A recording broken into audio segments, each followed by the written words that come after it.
الحمد لله وكفى وسلام على عباده الذين اصطفى أما بعد فأعوذ بالله من الشيطان الرجيم بسم الله الرحمن الرحيم يا بني آدم قد أنزلنا عليكم لباسا يواري سوآتكم وريشا ولباس التقوى ذلك خير بارك الله لنا ولكم في القرآن المجيد والفرقان الحميد رب اشرح لي صدري ويسر لي أمري واحلل عقدة من لساني يفقه قولي ہفتہ واری عورتوں کی تعلیم میں تشریف لائی ہوئی خواتین، اللہ کے فضل و کرم سے آج سبق نمبر 13 شروع ہونے جا رہا ہے۔ اس سے پہلے کچھ اہم باتیں لباس سے متعلق قرآن میں اللہ پاک نے جو فرمایا اور نبی پاک صلی اللہ علیہ وسلم نے اپنی احادیث میں جو فرمایا وہ آپ کی خدمت میں پیش کرتا ہوں۔ اللہ تعالیٰ نے سورہ اعراف میں ارشاد فرمایا ہے، اے فرزندان آدم، یعنی اے انسان، چاہے مرد ہو یا عورت، ہم نے تم کو پہننے کے کپڑے عطا کیے جن سے تمہاری ستر پوشی ہو، اور آسائش کا سامان اور تقوی والا لباس تو سراسر خیر اور بھلائی ہے۔ اللہ پاک نے اس آیت کریمہ میں ایک عظیم نعمت کا ذکر فرمایا ہے۔ دنیا میں ہزاروں مخلوق ہیں، جنات بھی ہے، انسان بھی ہے، چرند پرند درند، ہر قسم کی مخلوق دنیا میں موجود ہے۔ جو جانور وغیرہ ہیں ان کے جسم کے اوپر جو کھال ہے، چمڑا ہے، وہ خود ان کے لیے کپڑے کی طرح ہے۔ یہ الگ بات ہے کہ ان کا پورا جسم کپڑے کے بغیر نظر آتا ہے، لیکن ان کے لیے بس ان کے جسم کے اوپر موجود کھال اور چمڑا ہی ان کا لباس ہے۔ لیکن اللہ پاک نے انسان کو اشرف المخلوقات بنایا ہے۔ دنیا میں موجود تمام مخلوق میں سب سے زیادہ عزت والا، ریسپیکٹ فل انسان کو بنایا ہے، تو اس کو اس کا بدن چھپانے کے لیے اللہ پاک نے کپڑا عطا فرمایا۔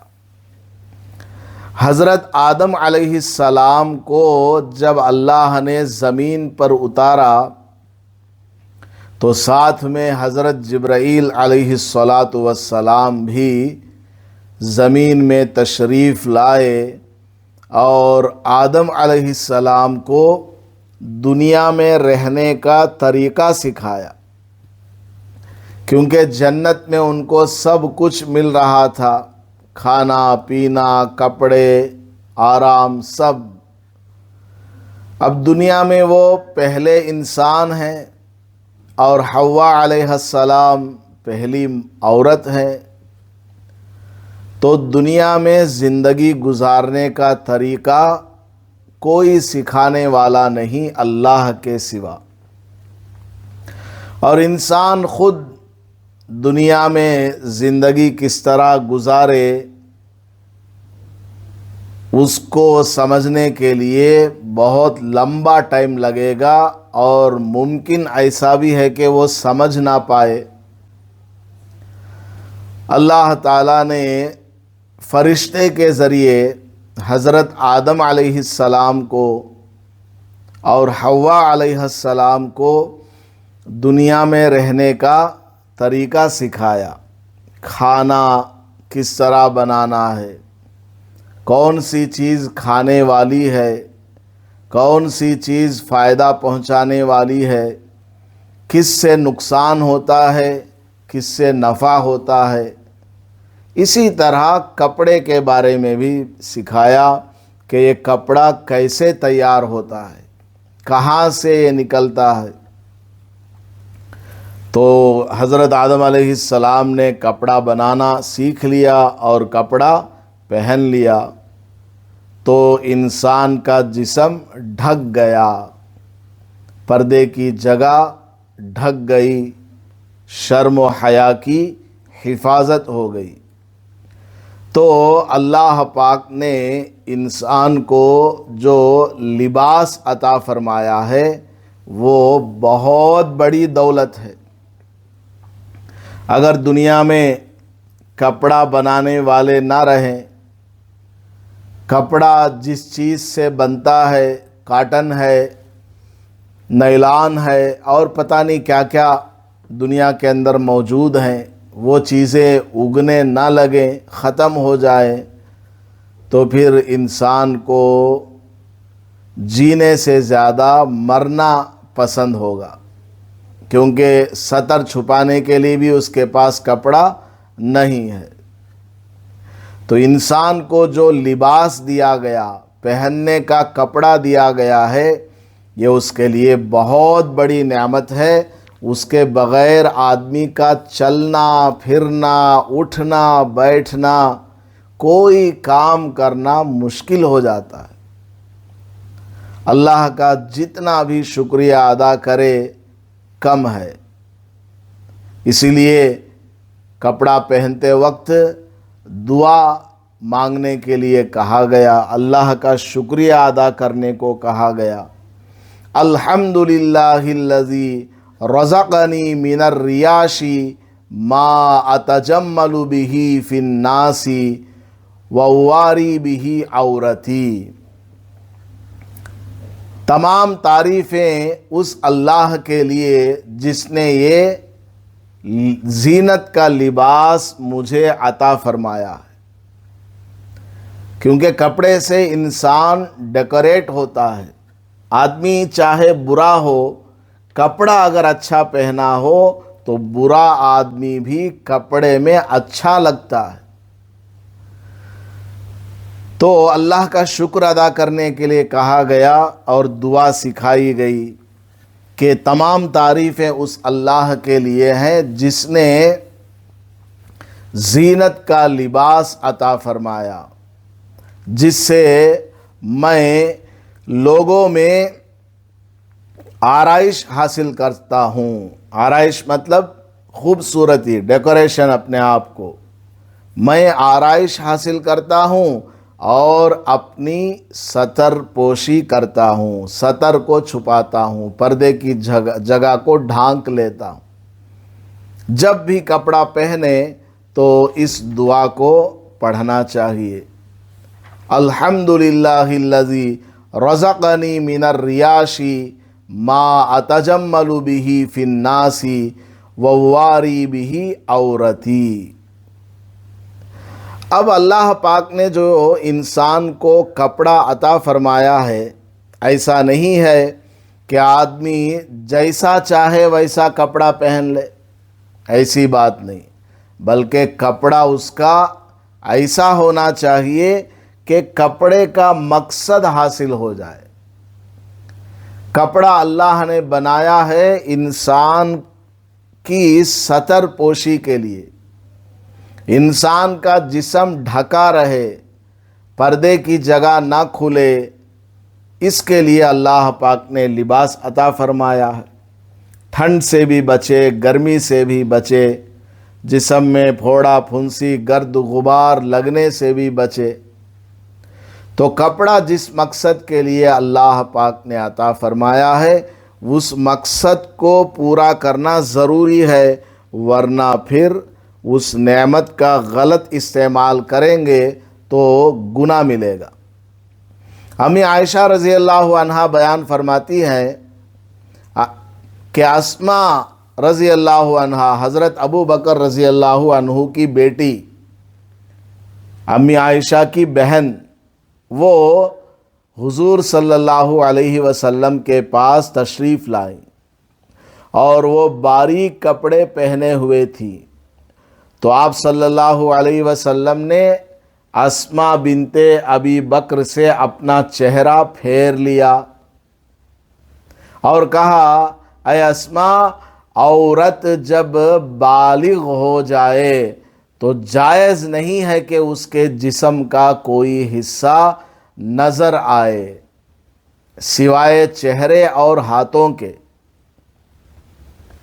وہ اسماء جو ہے بچی تھی، چھوٹی عمر کی تھی، تو حضور صلی اللہ علیہ وسلم کی خدمت میں آیا جایا کرتی تھی، لیکن اب وہ بالغہ ہو گئی ہے، بالغہ ہو گئی بچی، اور کپڑا جو ہے ایک دن باریک پہن کر کے آئی تو حضور صلی اللہ علیہ وسلم نے اپنا چہرہ اس سے پھیر لیا اور فرمایا کہ دیکھو، بالغہ عورت کے لیے جائز نہیں ہے کہ وہ باریک کپڑا پہنے جس سے اس کا جسم نظر آئے۔ تو اصل حکم تو ہے بالغہ بچی کا، لیکن بچپن سے ہی بچیوں کی عادت بنانی چاہیے کہ وہ باریک کپڑے نہ پہن پائے، اس کا کپڑا موٹا ہو، جسم جو ہے کپڑے کے اندر سے نظر نہیں آنا۔ چھوٹی بچی کو بھی اس کی عادت ڈالنا ہے۔ افسوس کی بات یہ ہے کہ آج ہماری مائیں، بہنیں، خواتین بچی سمجھ کر کے اس کو لڑکوں کی طرح ٹی شرٹ اور پینٹ پہنا رہی ہیں، لا حول ولا قوت الا باللہ، پورا جسم اس کا سمجھ میں آتا ہے۔ اب میں کیا آپ کو بیان کر کے بتاؤں؟ تو اس طرح کا لباس لڑکیوں کو بھی نہیں پہنانا، بچی سمجھ کر بھی نہیں پہنانا، اس کو پردے والا لباس پہنانا۔ عورتوں جیسا کپڑا جو آج سے 15 سال پہلے، 20 سال پہلے ایسے کپڑے ہوا کرتے تھے، وہ کپڑے ان کو سلوا کر کے پہنانا۔ مارکیٹ میں ملنے والے لڑکیوں کے جو کپڑے ہیں، لیگن ہے، ٹائٹ فٹنگ ہے اور بنیان ہے، یہ سب لڑکیوں کا ڈریس نہیں ہوتا۔ لڑکیوں کو باضابطہ بہترین پردے والا کپڑا پہنانا چاہیے۔ باریک کپڑا عورت پہن سکتی ہے، لیکن اتنا باریک نہیں ہونا کہ جسم نظر آنے لگے باہر سے۔ پانی لگ گیا تو نظر آ جاتا ہے، دھوپ کی روشنی پڑی تو نظر آ جاتا ہے، ایسا باریک کپڑا ہرگز نہیں ہونا چاہیے۔ اسی طرح ایک روایت میں ہے، نبی پاک صلی اللہ علیہ وسلم نے لعنت بیان فرمائی ہے۔ عن ابن عباس رضی اللہ تعالی عنہما قال لعن رسول اللہ صلی اللہ علیہ وسلم المتشبہین من الرجال بالنساء والمتشبہات من النساء بالرجال۔ رسول اکرم صلی اللہ علیہ وسلم نے لعنت فرمائی ہے ان مردوں پر جو عورتوں کی مشابہت اختیار کریں۔ مرد ہے اور وہ عورت کی طرح کپڑے پہنتا ہے، مرد ہے وہ عورت کی طرح بال رکھتا ہے، عورت کی طرح ناخن رکھتا ہے، عورت کی طرح نیل پالش لگا لیتا ہے، عورت کی طرح وہ میک اپ کرتا ہے۔ حضور نے لعنت فرمائی ہے۔ اور اسی طرح حضور صلی اللہ علیہ وسلم نے ان عورتوں پر بھی لعنت فرمائی ہے جو مردوں جیسا کام کرے، مردوں جیسی مشابہت اختیار کرے، یعنی عورت ہے وہ تو عورت کی طرح رہنا ہے، کپڑے اس کے عورتوں والے ہونے چاہیے، راستے میں چلے تو عورت کی طرح چلے، عورت ہے نا، عورت کی طرح اس کو راستے کے کنارے میں چلنا، اکڑ کر کے نہیں چلنا، جھک کر کے چلنا، آنکھیں نیچی رکھ کر کے ضرورت کے بقدر دیکھتے ہوئے چلنا، شرم و حیا اس کے اندر ہونا، مرد کی طرح ادھر ادھر دیکھتے ہوئے۔ آج کل تو بچیوں کے ہاتھ میں موبائل فون ہے، کالج میں پڑھنے والی بچیوں کے ہاتھ میں موبائل فون ہے، وہ ہاتھ لے کر کے راستوں میں بات چیت کرتی ہوئی جاتی ہے۔ کس قدر افسوس کی بات ہے۔ عورت کی آواز بھی عورت ہے، جس طرح عورت کا جسم چھپانے والا ہے، اسی طرح عورت کی آواز بھی چھپانے والی ہے۔ اب ہماری بچیاں، ہماری عورتیں راستوں میں فون پر بات کرتی ہوئی جاتی ہیں۔ میں نے ایک مرتبہ اپنے استاذ کو فون کیا، حضرت مولانا مفتی خلیل الرحمن صاحب دامت برکاتہم مظفر نگر والے، ان کو میں نے فون کیا ایک مرتبہ تو حضرت نے اٹھایا نہیں، دوبارہ میں نے فون کیا تو حضرت نے سمجھا کوئی ضروری کام ہے، تو حضرت نے فون اٹھا کر کے مجھے کہا کہ بیٹا میں ابھی راستے میں ہوں اس لیے بات نہیں کر سکتا، ابھی 5 منٹ کے بعد میں تم کو فون کرتا ہوں۔ حالانکہ وہ مرد ہیں، بازار میں جا رہے ہیں، تو شرافت کی بات یہ ہے کہ راستوں میں فون پر بات نہ کریں۔ ہاں ضرورت پڑ جائے تو بات کرنا منع نہیں ہے، بات کر سکتے ہیں، لیکن ایک شرافت کی بات ہے۔ شریف انسان یہ ہے کہ وہ بلا ضرورت فون کو ہاتھ نہ لگائے، بلا ضرورت فون پر بات چیت نہ کرے۔ اب عورتیں راستوں میں کھڑی کھڑی ہنس کر کے چلا کر کے بات کرتی ہیں، کالج کی بچیاں راستوں میں کھڑی ہو کر کے فون پر بات کرتی ہیں اور مرد کی طرح ہاتھوں کے اشارے اور ادھر ادھر گھومنا یہ سب کرتی ہیں۔ اور حضور کی لعنت ایسی بچیوں پر، ایسی عورتوں پر پڑ رہی ہے، اور عورتیں آ کر کے شکایت کرتی ہیں، حضرت ہمارے گھر میں بچی نہیں آ رہا، ہمارے گھر میں برکت نہیں ہے، بچی کا رشتہ نہیں مل رہا ہے، بچی کی شادی نہیں ہو رہی ہے، یا فلاں مسئلہ ہے، فلاں مسئلہ ہے۔ تو اصل بات کیا؟ حضور کی لعنت پڑی ہوئی ہے۔ لعنت کا مطلب کیا؟ پھٹکار، بد دعا۔ حضور صلی اللہ علیہ وسلم کی لعنت کا مطلب حضور کی بد دعا، کہ یہ بچی، یہ عورت اے اللہ تیری رحمت سے دور ہو جائے، اس کے اوپر تیرا غصہ ہو۔ تو جس عورت کے اوپر غصہ ہو تو وہ عورت کیا دنیا میں کامیاب ہو سکتی ہے؟ تو عورت کو عورت والا لباس پہننا، عورت والا کپڑا پہننا، عورت کی طرح چلنا، عورت کی طرح بات کرنا، عورت کی طرح اس کو سارے کام کرنا ہے، مردوں کی طرح اس کو کپڑے وغیرہ نہیں پہننا ہے۔ جو ماں باپ اس طرح کے کپڑے بچیوں کو پہناتے ہیں، قیامت میں ان کو جواب دینا ہوگا، اور جواب نہیں دے پائیں گے، بالآخر جہنم میں جلنا ہوگا۔ ایک صاحب کو میں نے کہا راستے میں جاتے ہوئے کہ آپ کی بچی جو ہے ابھی بڑی ہو گئی ہے، عمر جو ہے لگ بھگ بالغ ہونے کے قریب ہے، آپ اپنی بچی کو بنیان پہناتے ہیں، ٹی شرٹ پہناتے ہیں اور ٹائٹ پینٹ پہناتے ہیں، اور وہ بچی راستے میں چلتی پھرتی ہے، کس قدر غلط بات ہے۔ آپ اس طرح کپڑے نہ پہناؤ۔ تو وہ بولتے ہیں کیا حضرت تم ایسا بولتی؟ بچی نہ انہیں، بھائی وہ بچی ہے لیکن عورت ہے نا، بچی ہے نا۔ آپ مجھے معاف کیجئے، ایک بات برداشت کر لیجئے، بول دیتا ہوں۔ حیدرآباد کے ایک بہت بڑے مولانا نے کہا شادی اگر کرنی ہے تب جا کر اس بچی کی عمر کو دیکھا جاتا ہے کہ بچی کی عمر کیا 18 سال ہے، 20 سال ہے، 25 سال ہے، عمر دیکھتے ہیں۔